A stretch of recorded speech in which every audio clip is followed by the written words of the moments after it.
Everyone, कैसे हैं आप लोग। आई एम अभिषेक सक्सेना और बच्चों हम लोग पढ़ रहे हैं एटम्स एंड मॉलिक्यूल्स। तो लास्ट लेक्चर में हमने सिंबल्स को पूरा फिनिश कर दिया, खल्लास है ना।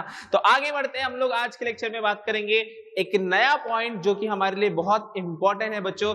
जैसे कि हमें डाल्टन ने बताया था, क्या बताया था, लॉ ऑफ केमिकल कॉम्बिनेशन में भी हमने पढ़ा था वो, in law of constant proportion में, कि एटम्स का कुछ मास होता है जो कि फिक्स होता है और वो एटम्स फिक्स मास में कंबाइन होकर कंपाउंड्स बनाते हैं। तो चलिए हम उस एटम के मास को, जो कि है एटॉमिक मास, देखो समझने के लिए ये वर्ड बड़ा सिंपल है, लेकिन यही वर्ड ऐसा वर्ड है जो आपको 11th 12th में बच्चों की धज्जियां भी उड़ाता है। समझने के लिए बहुत सिंपल है और बहुत आसान है। क्या है ये एटॉमिक मास? सिंपल वर्ड में बताता हूं। एटॉमिक मास मतलब एटम का मास। एक एटम का मास निकालना है मुझे। अब हमने पुराने लेक्चर्स में पढ़ा हुआ है कि एटम कितना छोटा है। एक पेपर की शीट अगर मैं लेता हूं, पेपर शीट अगर मैं लेता हूं, उसमें 10 लाख एटम है। तो अगर मैंने उसमें से एटम निकाला तो मुझे बताओ ऐसा कौन सा तराजू है आपके पास कि एटम का मास निकाल के बताओगे? क्या आपके पास ऐसा तराजू है जिसमें आप एटम को निकालो? पहला तो क्वेश्चन बनता है बेटा कि एटम को इसमें से निकालू कैसे? आप बोलोगे सर, अब क्वेश्चन आपने पूछा, आंसर भी बता दो। नहीं, आंसर मेरे एटम को हम नहीं निकाल सकते, मतलब निकाल सकते लेकिन हम एक एक एटम को नहीं निकाल सकते। याद रखो, एक एक एटम को हम में से कोई नहीं निकाल सकता। उसके लिए मुझे सुपरमैन बनना पड़ेगा और फिर पता है ना, लाल कपड़ा पहन के, लाल पहन के उड़ना पड़ेगा। वो मैं नहीं करने वाला। सो आप भी नहीं करना है, वैसा कुछ नहीं करना है। हम समझेंगे कि एटॉमिक मास कैसे होता है और क्या होता है। सिंपल वर्ड्स में एटॉमिक मास मतलब एटम का मास। एक एटम का मास कैसे निकलेगा, चलिए देखते हैं हम लोग। सो एटॉमिक मास का कॉन्सेप्ट एक्चुअली डाल्टन ने दिया था हमें। डाल्टन के कॉन्सेप्ट से आया था, लॉ ऑफ कांस्टेंट प्रोपोर्शन से भी आया था हमें। So what is exactly in this atomic mass? Each element has a characteristic mass। जैसे हमने बोला था हर एक एलिमेंट का एक यूनिक नेम और सिंबल होता है, वैसे ही हर एक एलिमेंट का एटॉमिक मास भी होता है। यूनिक बोल सकते हो आप, यहां पे भी यूनिक वर्ड यूज किया जा सकता है कि यूनिक एटॉमिक मास रहेगा। उस एटम का एक यूनिक, एक स्पेशल मास रहेगा। मतलब कि अगर मैं ऑक्सीजन का एटम लेता हूं तो मैंने, याद है हमने कैलकुलेशन में ऑक्सीजन का 16 ही लिया था, हाइड्रोजन का मैंने 1 ही लिया था और कार्बन का मैंने कितना लिया था? बताओ, कमेंट में बताएंगे कार्बन का कितना लिया था। So first thing is element had a characteristic atomic mass. Secondly, determining of mass of individual element और इंडिविजुअल एटम।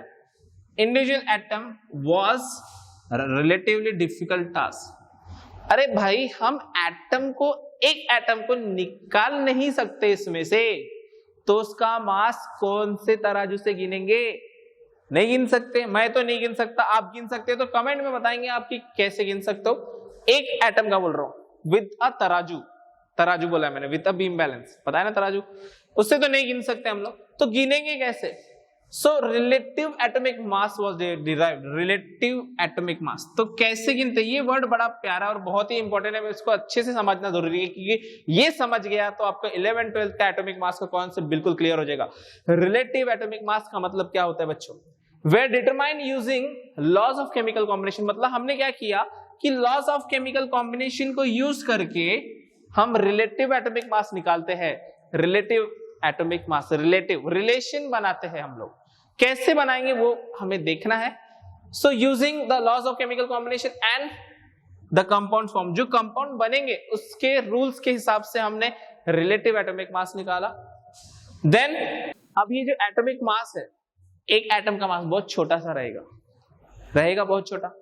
चलो हम नहीं निकाल सकते, इमेजिन तो कर सकते, हमारा दिमाग इतना इमेजिन कर सकता है बच्चों कि एटम का मास बहुत ही कम रहेगा। जैसे उसका साइज 10⁻⁻⁹ मीटर या 1 नैनोमीटर बताया था, वैसे ही उसका मास हम काउंट करेंगे तो केजी में काउंट करोगे, केजी में काउंट करोगे कि ग्राम में काउंट करोगे? तो हम उसको काउंट करेंगे एटॉमिक मास यूनिट। क्या यूनिट रहेगा बच्चों उसका?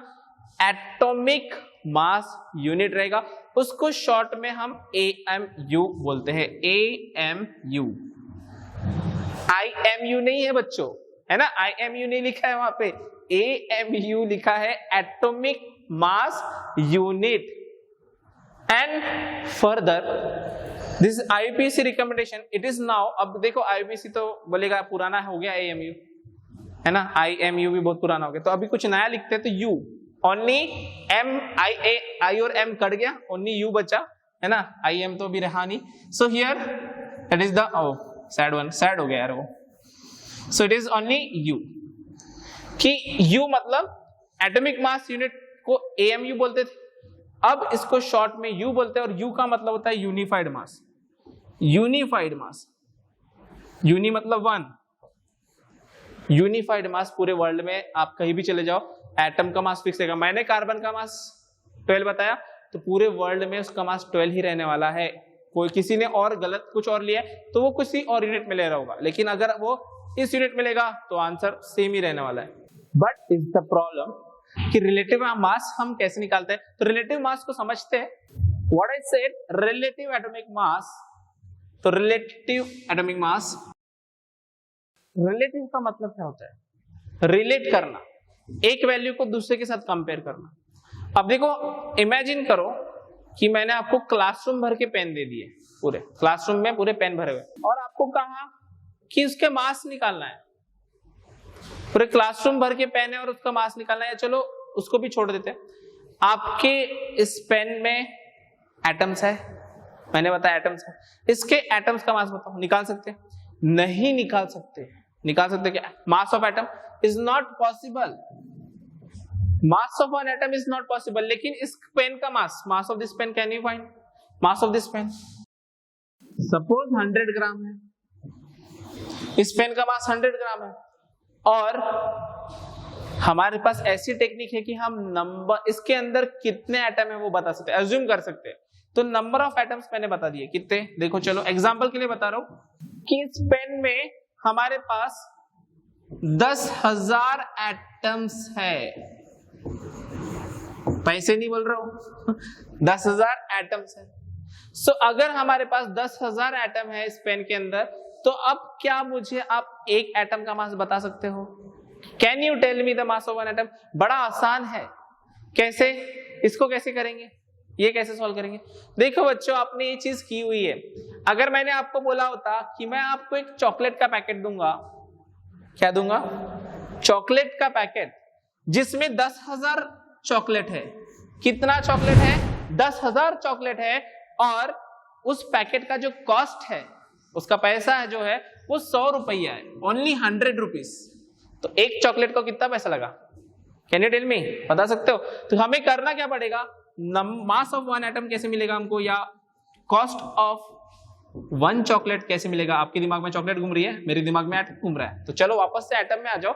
एक एटम कैसे मिलेगा? आपको डिवाइड करना पड़ेगा total, mass of one atom, that is 100 gram divide by 10,000. तो आंसर क्या आएगा बच्चों हमारे पास में? 1/100 एटम्स, 1/100 ग्राम, मतलब ही 10⁻⁻² ग्राम. ये 10⁻⁻² का खेल आप मैथ्स में सीख लेना. बट कहने का मतलब है कि एटम का मास अगर हमें निकालना है तो हमें क्या पता होना चाहिए? हमें उस पूरे सब्सटेंस का मास पता चल गया. पूरे पेन का मास बता दिया मैंने, और इस पेन में कितने पार्टिकल्स है तो आप निकाल सकते हो. ये एक तरीका हो गया. कभी कभी क्या होता है, आप कभी अगर शॉप में गए हो, मार्केट गए हो कभी, वो मार्केट में दुकान वाला क्या करता है, उसके वो तराजू रखता है सामान वेट करने के लिए. मार्केट में सब्जी जब हम खरीदते तो मास मतलब उसके वजन से खरीदते हैं, तो वो तराजू तो लेके आता है लेकिन उसके वजन भूल जाता है. पता है आपको? कभी देखा आपने? सो क्या करता है फिर, मतलब उसके पास बहुत सारे फ्रूट्स है, मतलब ऐसे सब्जियां हैं, तो वो क्या करता है, अब तराजू ले लेगा वो, और तराजू में क्या करेगा, उसके पास एक स्पेशल सब्सटेंस रहेगा. जैसे उसके पास एक है कुछ, इसका उसको मास पता है कि ये 1 किलो का है, ये 1 केजी का है. तो क्या करेगा वो, आपने बोला मुझे 1 केजी, सपोज क्या बोले इसको, क्या पसंद है, करेला. आपको करेला चाहिए, 1 किलो करेला चाहिए. तो आप क्या करोगे फिर, मतलब उसके पास वजन नहीं है, तो वो क्या करेगा, वो एक साइड में इसको रख देगा, इसको एक साइड में रख देगा, और यहां पर ये रखने की कोशिश करेगा. क्या आपको समझ में आ रहा है क्या बोल रहा हूं मैं? कि उसके पास वजन नहीं था, तो उसने एक अज्यूम कर लिया एक चीज को स्टैंडर्ड, मतलब उसने क्या किया, इसको स्टैंडर्ड बना लिया। This is standard now, this is standard. Standard के साथ हम कंपेयर कर रहे, कंपेयर मतलब रिलेट कर रहे कि ये 1 किलो का है तो ये कितने का होगा, 1 किलो की आधा किलो। So we are relating, so that's why it is called as relative. कहने का मतलब ये है कि हमें अगर एक एटम का मास मिल गया तो हम दुनिया के सारे एटम का मास दे देंगे इस तरीके से कंपेयर करके। हाँ, कार्बन का मास इतना है तो ऑक्सीजन का इतना होगा, हाइड्रोजन का इतना होगा। तो हुआ क्या, साइंटिस्ट लोग बैठे साथ में, उन्होंने एक एक करके चूज किया कि हम स्टैंडर्ड किसको बने। देखो स्टैंडर्ड मतलब जो हमारा स्टैंडर्ड है, देखो स्टैंडर्ड मतलब क्लास में आपको पता है रैंक लगेंगे, स्टूडेंट्स के रैंक कैसे लगते हैं। अब देखो जिस स्टूडेंट को सबसे ज्यादा मार्क मिले होंगे वो फर्स्ट आएगा, फिर सेकंड थर्ड फोर्थ कैसे डिसाइड होंगे, फर्स्ट के बाद कौन आया। तो हमारा एक स्टैंडर्ड रहता है। वैसे ही क्या किया साइंटिस्ट लोगों ने, एलिमेंट्स में से किसी एक को स्टैंडर्ड बना दिया, किसी एक एटम को, मतलब किसी एक एटम का मास स्टैंडर्ड बना दिया, और फिर बाकी सारे एलिमेंट्स को उस एटम के साथ कंपेयर करते कि हाँ इसका 1 ग्राम तो इसका 2 ग्राम, इसका 3 ग्राम, इसका 4 ग्राम, ऐसे करके रिलेटिव एटॉमिक मास बनाया है बच्चों। और इसका यूनिट मैंने आपको बताया है, इसका यूनिट क्या है जल्दी से बताएंगे कमेंट में, क्या है इसका यूनिट। या तो आप उसको AMU बोलो, इसी का मतलब है एटॉमिक मास यूनिट, या फिर आज की डेट में हम उसको सिर्फ U के रूप में रिप्रेजेंट करते हैं। U का मतलब होता है यूनिफाइड मास। तो हुआ क्या, अब देखो ये बात समझ में आ गई हमको कि एक स्टैंडर्ड रहेगा और उस स्टैंडर्ड से हम बाकी एटम को कंपेयर करेंगे। मतलब कि साइंटिस्ट ने क्या किया, एक राजा बाकी सब प्रजा, बाकी सब उसके साथ कंपेयर, ये फर्स्ट नंबर, ये सेकेंड, ये थर्ड फोर्थ, ऐसे कंपेयर किया। तो सारे साइंटिस्ट आए बैठे, उन्होंने बोला, हाँ बैठे होंगे तो चाय बिस्किट भी खाए होंगे, बढ़िया नाश्ता पानी कर लिया उन लोगों ने। उसके बाद बोले हाँ चलो अभी काम भी कर लेते थोड़ा सा। तो काम में उन्होंने क्या किया, उन्होंने एलिमेंट सिलेक्ट किए कि किसको राजा बनाना है। पहले उन्होंने क्या किया, किंग सिलेक्ट करना है। Who is the king, tell me who is the king. तो किंग सिलेक्ट करने के लिए पहले उन्होंने हाइड्रोजन को सिलेक्ट किया सबसे पहला। इट इज अ स्टोरी बच्चों। They selected hydrogen as the rank 1 क्योंकि वो पहला एलिमेंट था और उसमें उसका मास सबसे हल्का था। इसको उन्होंने 1 ग्राम पकड़ लिए थे और इसके बाद बाकी एलिमेंट को जो भी है इसके साथ कंपेयर करना है। हाइड्रोजन एक, जैसे इससे अब देखो 1 ग्राम ये हो गया, तो मैंने इधर ऑक्सीजन ले लिया, सपोज मैंने ऑक्सीजन ले लिया इधर, तो ऑक्सीजन को बैलेंस करने के लिए मुझे कितना हाइड्रोजन लग रहा है चेक करेंगे, तो मुझे 16 हाइड्रोजन लग गए। तो इसी का मतलब ऑक्सीजन का मास कितना हो जाएगा, ऑक्सीजन का मास हो जाएगा 16 ग्राम। तो ऐसे वो कंपेयर करते गए और सारे एलिमेंट का उन्होंने मास निकाला। लेकिन गड़बड़ हो गई कि हाइड्रोजन के हमें आइसोटोप्स मिल गए। तो बच्चों आइसोटोप मैं आज नहीं बताऊंगा, बाद में हम पढ़ेंगे। तो आइसोटोप में आप में से किसी को आइसोटोप का मतलब पता होगा तो कमेंट में बता देना, लेकिन आइसोटोप विल सी लेटर। लेकिन हाइड्रोजन के और अलग अलग फॉर्म मिल गए जिसमें हाइड्रोजन का मास 1 नहीं रहता है। इस वजह से गड़बड़ हो गई। तो फिर हाइड्रोजन किंग से हट गया, किंग का पोस्ट उसका कैंसिल हो गया। सेकेंड नंबर आया हमारे पास में, सेकेंड किंग जो बना है उसको पिंकी कर देते हैं, that is second king is oxygen. Oxygen का मास 16 ग्राम, बट ऑक्सीजन इतना कमाल का एलिमेंट है बच्चों, ये बहुत ही प्यारा सब्सटेंस है। मतलब हमारे पूरे पीरियोडिक टेबल में हाइड्रोजन भी प्यारा है बच्चों, ऐसा नहीं कि हाइड्रोजन प्यारा नहीं है, हाइड्रोजन कुछ अलग ही ज्यादा प्यारा, कुछ अलग ही है वो। लेकिन ऑक्सीजन इतना प्यारा सब्सटेंस है कि वो दुनिया के लगभग सभी एलिमेंट के साथ रिएक्ट करता है। ऐसा कोई भी एलिमेंट नहीं जिसके साथ ये बेचारा रिएक्ट नहीं करता। मतलब ये सबके साथ, इसलिए मतलब अकेला नहीं रहता है कभी। ये इसके साथ भी दोस्ती कर लेता है, उसके साथ भी दोस्ती कर लेता है। कुछ लोगों में स्पेशल खास बात होती है, वो कहीं पे भी चले जाए वो उनके दोस्त ही इतने अच्छे होते हैं, मतलब पूरी गैंग बना लेते हैं वो लोग। अकेला पूरा लीडर, वो लीडर क्वालिटी है उसमें। और ऑक्सीजन एज अ लीडर था, उसने सबके साथ दोस्ती, मतलब क्या करता था, सबके साथ रिएक्ट करता था। कैन रिएक्ट विद ऑल, लगभग, हाँ सबके साथ, मतलब कुछ के साथ नहीं करेगा लेकिन लगभग सबके साथ रिएक्ट करता। कैन रिएक्ट, लगभग सभी दूसरे एलिमेंट के साथ रिएक्ट करता था। तो साइंटिस्ट ने सोचा ये दूसरे के साथ रिएक्ट करता है, इसके साथ बराबरी कर सकते हैं, मतलब इसको 16 पकड़ो, दूसरे वाले के साथ कंपेयर करो। लेकिन ये भी सक्सेसफुल नहीं हुआ बच्चों। और who is the king, Singh is the king, no not Singh, now who is the king? So carbon is the king बच्चों. What? Carbon is the king for atomic mass. बच्चों किसके लिए? फॉर एटॉमिक मास.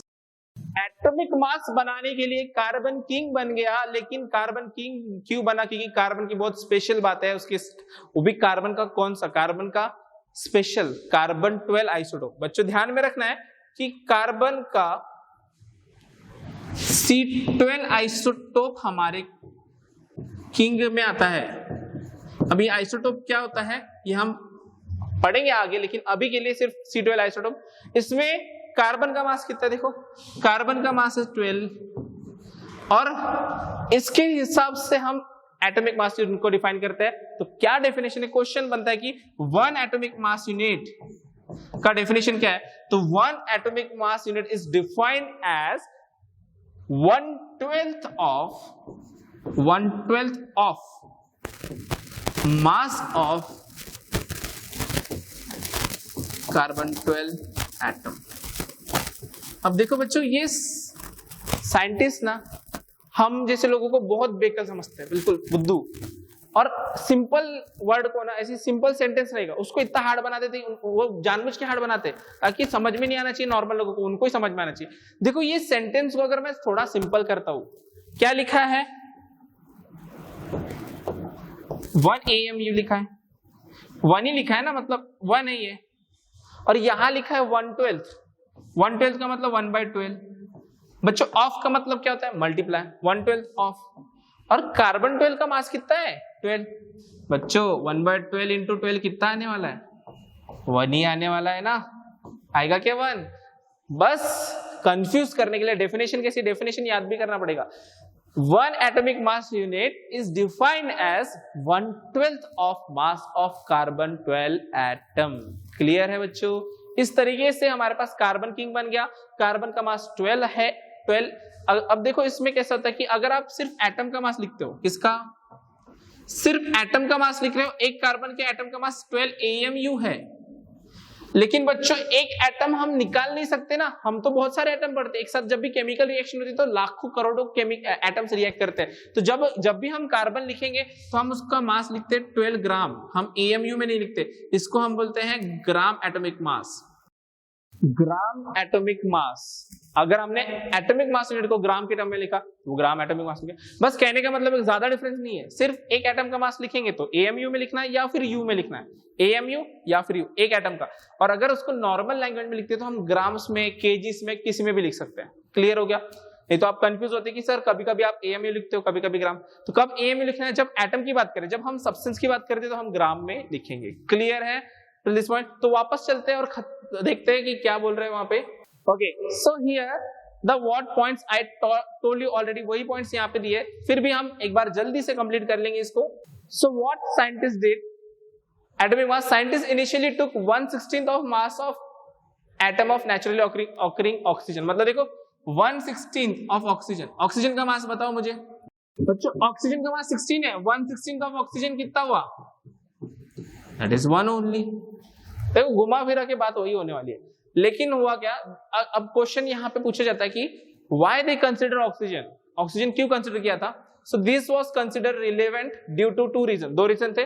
पहला, oxygen react with large number of elements, मतलब वो सभी element के साथ रिएक्ट करके कंपाउंड्स बनाएगा. और दूसरा है this atomic mass unit give masses of most of the elements in whole number. तो इसके वजह से क्या हुआ?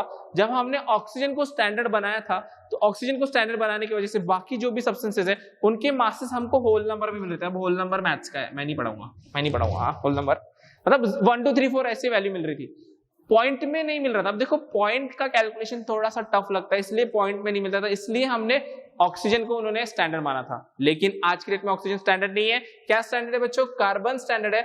और वही चीज हम पढ़ेंगे, that is in 1961 for universally accepted atomic mass unit carbon 12 isotope. Carbon 12 isotope को standard as chosen as the standard reference. Standard reference मतलब कि अगर मेरे पास वजन नहीं है तो मैं किसको स्टैंडर्ड मानता हूं? वो है कार्बन 12. समझ रहे हैं ना? रिलेटिव.